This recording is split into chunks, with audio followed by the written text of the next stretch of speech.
I'm Rebecca. I'm from the United States. I'm here in the ASYV village on a JDC Entwine trip. What I understand about separation is from a personal experience. When I was a child, my father left my mother, so I grew up only with my mother and not with two parents. I think divorce and separation affected my life in terms of my self-esteem. I have always felt different than my peers. Most of my peers had two parents growing up and I did not, and oftentimes they would ask me odd questions or kind of make fun of me because I was different than them, and I would believe that it might be similar for other children who have the same situation. I think the message to give to parents and to youth in general is just to be confident in themselves and just to treat everybody with respect and kindness, because you don't know what anybody else is going through. The youth, I think that for the youth the best message would just be to be kind to one another and be loving to one another, that the best way to kind of help out your friends who are in situations where maybe they feel a little bit different is just to be loving and kind. I do not think that giving children money is enough. I think that giving them your love, your time, spending time with them, going over homework, things like that really make a difference in a child's life. And when they grow up, I think that they then learn the skills to pass that on to their own children. I think that the difference between children in the streets and children that live in a palace simply is the money and the kind of advantages that they have. But I think that to be a well-rounded person, it comes down to, you know, how much love you've had and how many friends and support systems that you have. Thank you.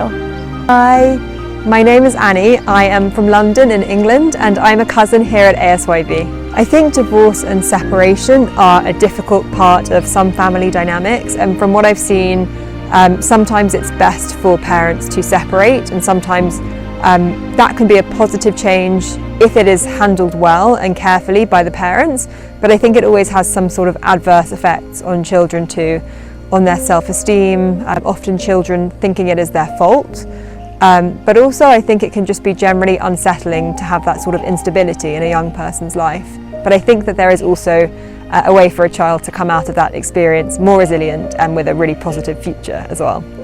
I think, like I mentioned, I think instability is a theme. I think that children really benefit from knowing who will be there for them when, and for that consistency, never having to question or doubt that.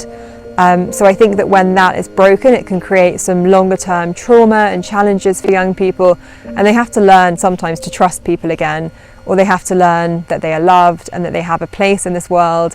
And sometimes I think it is hard because you have parents normally telling you you're good enough, you can have these ambitions, but for young people sometimes from families that don't have that, or they've had this instability, they're having to tell themselves that, or they're having to find a community that will help them to realise that, and that is a real challenge. For parents, I'm not a parent, so I don't know how challenging that is, and I know that there is a lot that I don't understand. But I would say from what I've seen, the best thing is just to be really honest with your child about what is happening and to communicate really clearly with them so that they don't see sort of whispered conversations and then make assumptions for themselves, because often children are anxious and they will assume the worst case scenario, or they'll think it's their fault. So I think be really explicit and be really open with them and treat them like an adult almost. Treat them as an equal in this situation, and this will benefit them. Don't try and protect them from the truth. I've seen this approach working better. And for children, I think it's just important to keep that resilience and remember that whatever is happening around you, you are worthy, you are loved, and to just keep optimistic and hardworking for your own future, because your future is in your hands, and sometimes you have to shut out the noise of adults who are having some problems and they are maybe not behaving as you would hope and not like living up to the standard that we hold adults to. Try and shut out that noise and just remember to keep focused on what is important to you, and have faith that everything will come together in the end. I think that it's important for people to think really carefully before they get married. Is it the right person? Is it the right time? And am I doing this for the right reasons? Do I feel some sort of external pressure to be getting married at this point? And should I maybe wait and think about this a bit longer?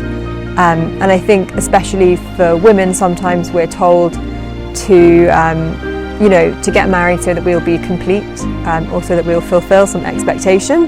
But it's important to be able to manage that in ourselves and be really careful, because once you're married and you have a child, that is permanent. You can never undo that. That's a big lifelong responsibility. So don't take it lightly. Don't think, oh, my friends are all getting married, I want to get married, I want to have a big party, or it will make my parents happy or my community happy. Do it because really inside you feel intuitively that it is right. Yeah, we have similar challenges. Obviously the context is different.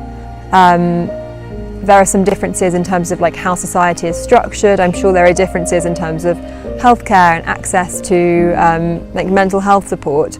But we see these challenges as well. We see these behaviours manifesting in young people, I think, around the world, but definitely in my experience in the UK. And I think that I'm sure that both countries can learn from one another. I think that definitely in the UK we can learn a lot from Rwanda about some of the approaches to kind of welfare support for young people. Some of the initiatives in the community here are really important for us to learn from as well.